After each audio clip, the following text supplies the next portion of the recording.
সত্য প্রচারে সোচ্চার। পাঁচবিবিতে মামলা তুলে নিতে বাদীকে মারপিট, নিরাপত্তা চেয়ে পরিবারের সংবাদ সম্মেলন। জয়পুরহাটের পাঁচবিবিতে ধার দেওয়া টাকার চুক্তিপত্র চাইতে গিয়ে ইউপি সদস্য কর্তৃক মারপিটে 4 জন আহত হয়েছে। এদিকে আহত পরিবারকে প্রাণনাশের হুমকির প্রতিবাদে এবং নিরাপত্তা চেয়ে সংবাদ সম্মেলন করেছে উপজেলার দক্ষিণ রামভদ্রপুর গ্রামের খায়রুল ইসলামের স্ত্রী ভুক্তভোগী মোসাম্মদ বাবলি বেগম। 15 আগস্ট শুক্রবার দুপুরে উপজেলার বাগজানা ইউনিয়নের দক্ষিণ রামভদ্রপুর গ্রামের নিজ বাড়িতে এ সংবাদ সম্মেলনের আয়োজন করেন তিনি। সংবাদ সম্মেলনে লিখিত বক্তব্যে বাবলি বেগম বলেন, সংবাদ সম্মেলন উপস্থিত হয়ে আমি বলতেছি যে মোসাম্মদ বাবলি বেগম, স্বামী মোহাম্মদ খায়রুল ইসলাম, গ্রাম দক্ষিণ রামভদ্রপুর, ইউনিয়ন বাগজানা, থানা পাঁচবিবি, জেলা জয়পুরহাট, বিবাদী মোহাম্মদ আতাউর হোসেন, বয়স 55, পিতা মৃত আনোয়ার হোসেন, গ্রাম রামভদ্রপুর, ইউনিয়ন বাগজানা, থানা পাঁচবিবি, জেলা জয়পুরহাট।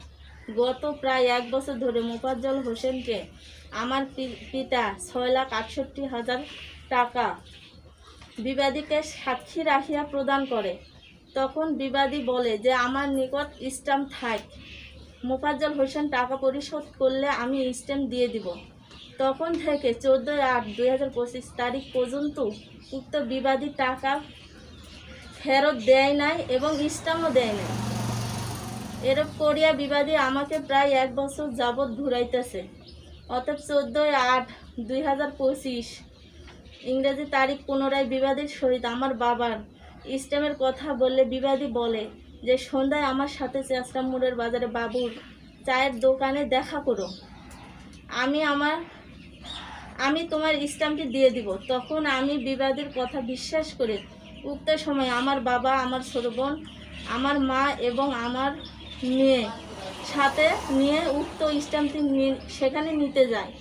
আমি গিয়ে স্ট্যাম্পের কথা বলিলে তখন বিবাদী আমাকে মোফাজ্জলের ছেলের মামলা তুলে নিতে বলে। তখন আমি উক্ত মামলাটি তুলে নিতে অস্বীকার করি। তখন আরও বলে যে মামলা না তুললে আজ তোমরা এখান থেকে কেউ পায়ে হেঁটে বাড়িতে যেতে পারবে না।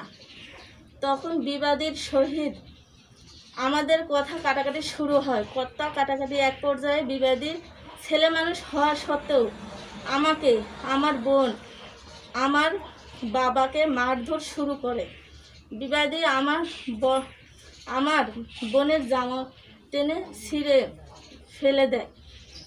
বিবাদী আমাকে কিল ঘুষি মারে এবং আমার বাবার শরীরে বিভিন্ন জায়গায় কিল ঘুষি ও লাথি মারে। এতে করে আমি ও আমার বাবা শরীরে বেদনাদায়ক জখম হয়। বিবাদীর মারের চোটে আমরা চিৎকার করে তখন সেখানকার স্থানীয় লোকজন এসে আমাদের উদ্ধার করে।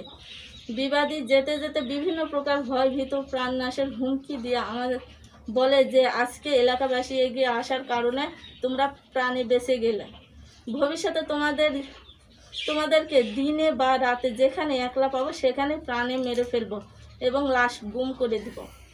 আমি এই বিষয়টি থানাতেও মামলা দায়ের করেছি এবং সংবাদ সম্মেলন ডাকছি। এর মাধ্যমে আমি সুস্থ বিচার চাই, আমার পরিবারের নিরাপত্তা চাই। আম্মু আর আমার নানাকে মারছে, আমি আগাতে গেছি, আমাকেও মারছে। আতাল মারিছে, মারার পর আমাকে হুমকি দিতে একা খাইয়ে ফেলাবো, আমাকে হুমকি দিচ্ছে। আমি নিরাপত্তা চাই। এ ব্যাপারে অভিযুক্ত ইউপি সদস্য আতাউর হোসেনের নিকট বিষয়টি জানতে চাইলে তিনি বলেন, আমি কাউকে মারধর করিনি, বরং তারাই আমাকে অপমান করেছে। জয়পুরহাট থেকে জেলা প্রতিনিধি মোহাম্মদ দবিরুল ইসলামের report, DD channel news desk.